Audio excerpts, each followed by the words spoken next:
안녕하십니까. 오늘은 운전자 보험의 보험료를 알아보는 시간을 갖도록 하겠습니다. 운전자 보험은 생각보다 여러 종류가 있습니다.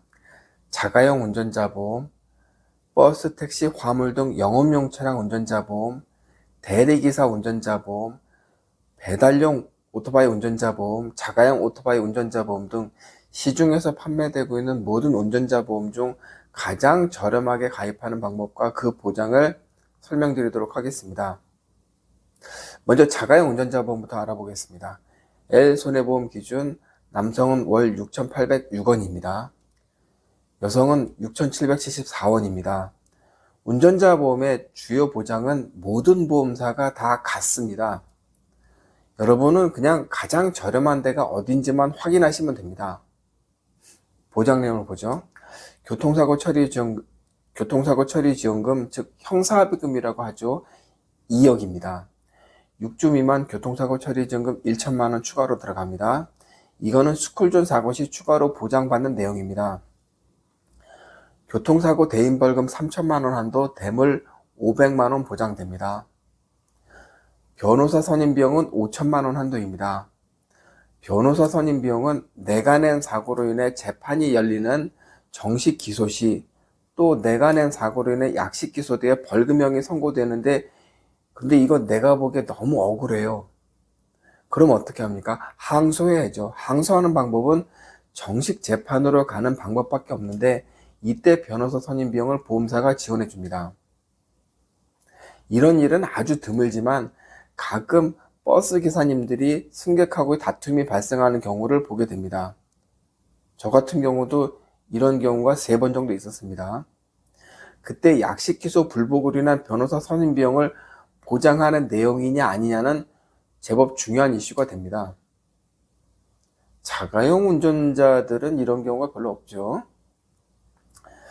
그리고 경찰 조사 단계에서의 변호사 동행 지원은 굳이 가입할 필요가 없다는 말씀 반복해서 드리고 있습니다. 물론 자가용 운전자 보험에서 변호사 동행 서비스 보험료는 500원 정도니까 넣어도 크게 문제가 되는 건 아니지만 그 보장이 문제인 겁니다.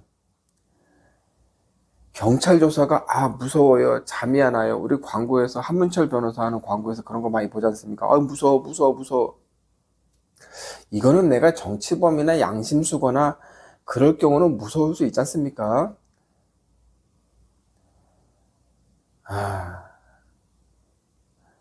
예를 들어서 대기업 회장님들, 정치인들, 간혹 그러지 않습니까? 경찰 조사에서 말 한마디 잘못하면 구속될 수 있지 않습니까? 그리고 과징금이 또는 벌금이 수천억이 될 수 있는 사안이 될 수도 있고, 그런데 교통사고로 조사받는 경찰관은 교통계 소속입니다. 저는 많이 가봤는데 무서워요, 잠이 안 와요, 그러실 필요 없습니다. 블랙박스와 CCTV를 통해 내 중과실 사고는 이미 다 입증되었고, 그저 나는 증거자료 확인한 뒤 이거 잘못했습니다, 죄송합니다, 앞으로 이런 일 없도록 정말 안전운전 하겠습니다, 이러시면 됩니다. 그리고 요즘 경찰들 굉장히 친절합니다. 안 때려요. 지금이 80년대가 아니지 않습니까? 굳이 변호사 동행까지는 필요 없습니다. 만약 변호사가 이거 다 이 조사 다 거부하고 재판으로 가자라고 하면 여러분 어떻겠습니까? 그럼 정말 큰일 납니다.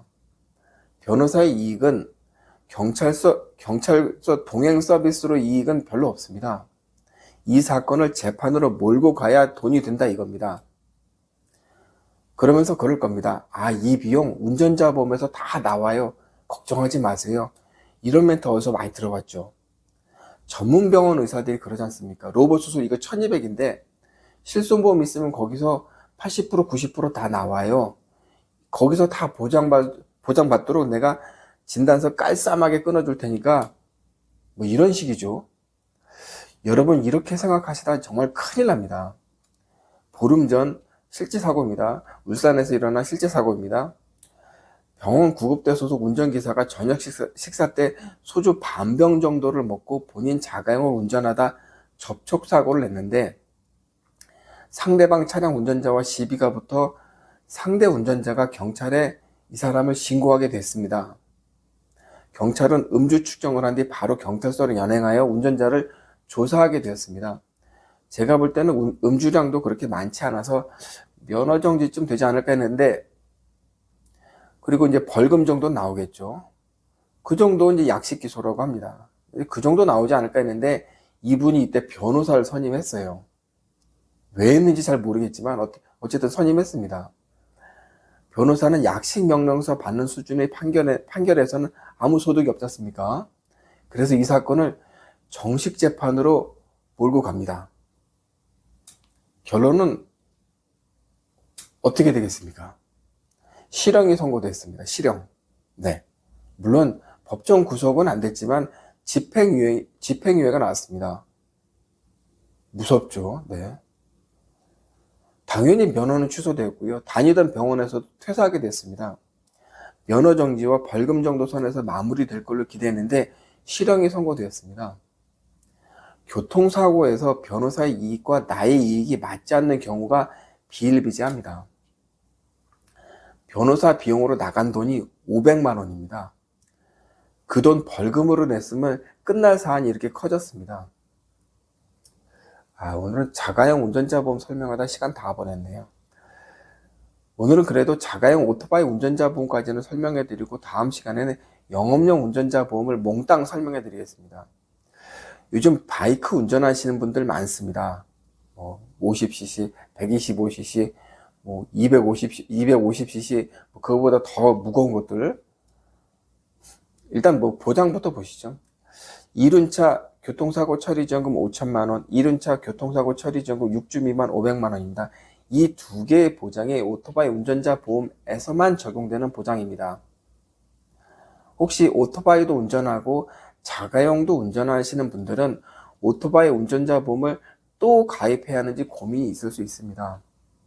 왜냐하면 벌금과 변호사 선임 비용은 자가용 운전자 보험에서도 오토바이 운전 시 보장을 해줍니다. 내가 가입한 자가용 운전자 보험에서 오토바이 운전 시 생긴 사고로 인해서 벌금 보장, 변호사 선임 비용을 보장을 해줍니다.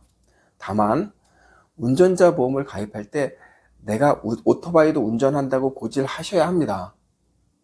고지를 안 하셨다면 당연히 보장을 안 해주죠. 내가 가입한 증서를 오늘 한번 확인해 보시기 바랍니다. 이거 중요한 내용입니다. 그렇다면 변호사 선임 비용과 벌금이 자가용 운전자 보험을 통해 보장받고 있는데 굳이 오토바이 운전자 보험을 따로 가입해야 하나? 라고 이제 고민이 생길 수 있죠. 그렇지 않습니까? 교통사고 처리 지원금이 꼭 필요하다? 그럼 오토바이 운전자 보험을 가입해야죠. 그런데 오토바이를 운전하다 내가 가해자가 되어서 내가 중과실 사고를 내서 피해자를 전치 6주면 뼈가 한 두세 군데 부러져야 됩니다. 중상입니다. 그런 부상을 입힐 가능성이 많을까요? 내가 예를 들어서 승용차를 들이받았는데 승용차 기사가 과속을 해서 승용차를 들이받았는데 승용차 기사가 막 6주 진단 나고 그러진 않지 않습니까? 내가 죽죠. 그러면 승용차 기사가 그렇게 다쳤으면 나는 사망했죠. 그렇지 않습니까? 오토바이는 자동차에 비해 도로에서는 약자지 않습니까? 교통사고 처리 지원금이 필요하면 가입하는 게 맞는데 필요성이 떨어지면 현명하게 생각하시는 게 더 맞습니다. 다음 시간에 말씀드릴 퀵서비스, 배달의 민족, 중국집 배달원, 마트 배달원 등 영업용, 배달용 오토바이 운전자 보험은 이건 완전히 다른 얘기입니다. 아무튼 자가용 오토바이 운전자 보험을 어느 분들은 월 3만 원에 가입하고 있는데 그럴 보험은 아니다 하는 말씀을 드리고 싶습니다. 그리고 자가용은 운전 안 하고 오로지 오토바이만 운전한다면 필요성은 좀 높아질 수 있겠죠. 오늘은 자가용 운전자 보험에 대해서 싹 정리해 드렸습니다. 도움이 되셨는지 모르겠습니다. 다음 시간에는 대리기사 운전자 보험, 영업용 차량 운전자 보험, 그리고 영업용 오토바이 운전자 보험을 싹 다 정리해서 말씀드리겠습니다. 다음 시간에 뵙겠습니다. 운전자를 위한 꿀팁 7,000원 운전자 보험 카페. 알고 계세요? 교통사고가 나면 형사합의금, 벌금, 변호사 비용 이거 자동차 보험에서는 보장 못해요. 운전자 상해까지도 책임져 드리는 7,000원 운전자 보험 카페.